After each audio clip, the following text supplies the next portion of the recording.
What he came to the resolution on is I had to push him to think big. Most of us don't.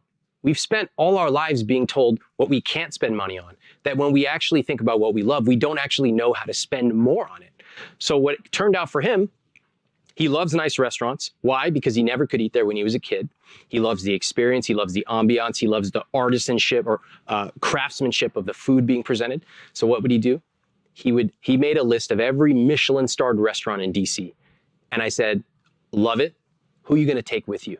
And he didn't miss a beat. He said, I'm taking my family with me. That is not thinking linearly. That's really thinking in a multi-dimensional way about what your rich life is. One of my favorite examples of this was a young woman in Pasadena. And she had the whole crowd on her side. They loved her because I asked her, what do you love spending money on? And she said, I love online shopping. I love it. And the whole crowd was like, oh my God, this is insane. And I said, what do you like to buy? She's like, I shop at Topshop. I love it. I said, great. Quadruple your spending. What would you have? She goes, I would have boxes everywhere. Like, I love her. And then I said, you know, is it possible that if you 2x'd, 4x'd, 10x'd your spending, you might not shop at Topshop? The whole room completely silent. She had never considered that she might not shop at Topshop. We laugh, but how many people in this room have done the exact same thing? We think linearly. And I said, if you turn that money dial up, maybe you shop at a different brand. If you turn it up even more, maybe you get something custom made for you. What if you turn it up even more? Maybe you fly to Italy and visit the factory of your favorite brand. Now, for 99% of people in this room, it sounds ridiculous, okay? But if she truly loves spending that much, and she loves that topic, clothes, unapologetically, that might be what she wants to do. I loved how excited she got. This is my favorite question in all of money, okay? Because people want to talk about what they love, they never get asked, and they've never been challenged to rethink the way they think about it. Now, I said spend extravagantly on the things you love as long as you cut costs mercilessly on the things you don't. In my own life, there are several things I just don't care about. Don't have a TV. I use a MacBook Air that's 7 years old. I know, like, I should probably work off a dual monitor setup, but I just don't care.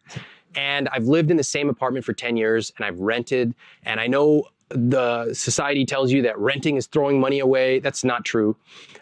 These are things that I just don't care about. But on the other hand, convenience, I'll spend essentially anything. Hotels, I will spend essentially anything. And there's a few other examples. My wife and I together, we're coming up with our own money dials. Relationships is a big one for us. So I would encourage everyone to really take this concept and think about it. And don't stay at the surface level. If it's fitness like yours, great. Really think about what that looks like. Another woman in DC, she was into fitness too. And I said, what would your life look like if you quadruple it? She's like, I would be shredded. I was like, love it. Think big. Don't talk yourself out of it.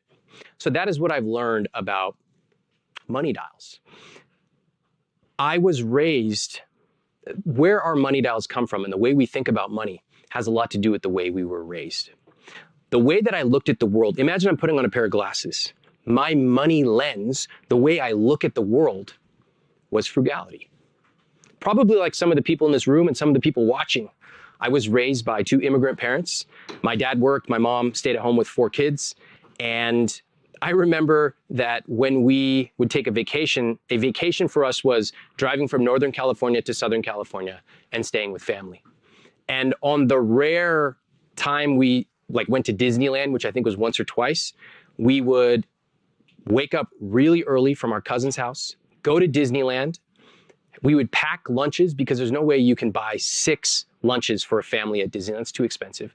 And we would stay until the end of the day, very end. Why? Because we're not coming back here. We got to get everything we can from this place. That was my money lens. And I think it served me in a lot of ways, right? I mentioned the computer. I don't need certain new things. If it works, I like to buy the best and keep it forever.